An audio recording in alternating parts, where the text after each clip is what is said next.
दोस्तों, भारत के अपने स्वदेशी लड़ाकू विमान को लेकर सरकार और एचएएल पिछले काफी समय से निशाने पर रहे हैं। हम सभी इस बात को लेकर सरकार को दोषी ठहराते रहते हैं कि पिछले 75 सालों में भारत ने पूरी तरह से स्वदेशी लड़ाकू विमान क्यों नहीं बनाया। हालांकि अब भारतीय सेना तेजस फाइटर प्लेन यूज कर रही है, लेकिन फिर भी तेजस MK1, तेजस MK2 और एमका को लेकर सरकार कोई सही सीमा नहीं बता पा रही है। लेकिन आज आई दो खबरों ने इस सारी उलझन को खत्म कर दिया है और ये दोनों खबरें जहां से आई हैं उनको भरोसेमंद ही माना जाता है। तो क्या है ये दोनों खास खबर, चलिए जानते हैं। लेकिन आपसे रिक्वेस्ट है कि चैनल को सब्सक्राइब कर लीजिए, क्योंकि यहाँ आपको डिफेंस, फाइनेंस और फॉरेन पॉलिसी पर वीडियोस रोज मिलते हैं। तो दोस्तों, पिछले साल भारतीय प्रधानमंत्री नरेंद्र मोदी का जब अमेरिका दौरा हुआ था, उस समय भारत और अमेरिका के बीच जीई के इंजन को लेकर समझौता हुआ था। इस समझौते को 1 साल से अधिक समय होने के बाद भी भारत अभी तक अमेरिका से इंजन को लेकर कोई ठोस आश्वासन नहीं ले पाया था और इसीलिए भारत का स्वदेशी लड़ाकू विमान मेकिंग का प्रोग्राम लगातार लेट होते जा रहा था। लेकिन अब जो खबर सामने आई है उसके बाद ये सारे कंफ्यूजन के बादल हटते दिखाई दे रहे हैं।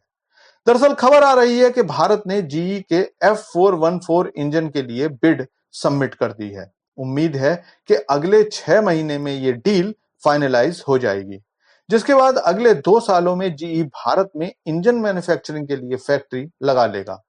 इस फैक्ट्री में जीई जो इंजन बनाएगा वो न केवल भारत के लिए होंगे, बल्कि उन इंजन से बने जहाज दुनिया के अलग अलग देशों में भी बेचे जाएंगे। लेकिन इनमें सबसे पहले वो इंजन बनेंगे जो भारत लेने वाला है। आपको बता दूं कि भारत 99 F414 इंजन लेने वाला है। यह तो हुई पहली खबर। दूसरी खबर भी भारत के फाइटर जेट प्लान को लेकर ही है और वो खबर यह है कि पिछले दिनों में डीआरडीओ के अध्यक्ष डॉक्टर समीर कामत और भारतीय वायुसेना के उप प्रमुख एयर मार्शल आशुतोष दीक्षित की अध्यक्षता में एक मीटिंग हुई थी। इस बैठक में आज के हालातों और उनसे जुड़े कार्यक्रमों की समय सीमा पर चर्चा की गई।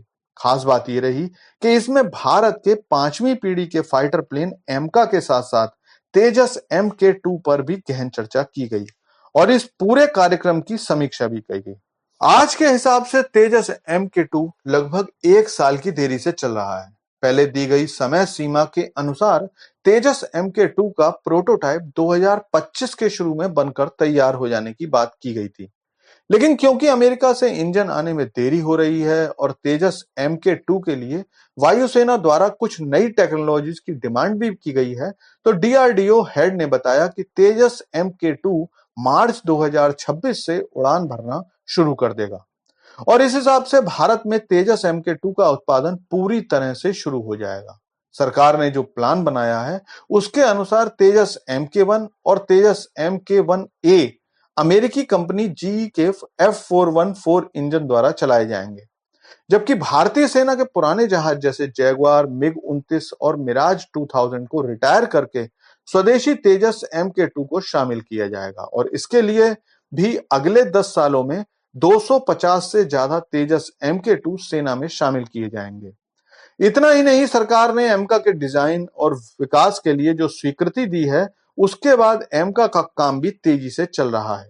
इस सारी तैयारी से माना जा रहा है कि एमका का बड़े पैमाने पर उत्पादन 2035 तक शुरू हो जाएगा। लेकिन क्योंकि भारत को अपनी सुरक्षा के लिए अब 5वीं पीढ़ी के जहाज की भी कमी महसूस हो रही है, तो भारतीय एक्सपर्ट्स इस बात की उम्मीद जता रहे हैं कि भारत कम से कम 2 squadron 5th generation fighter plane के खरीद सकता है।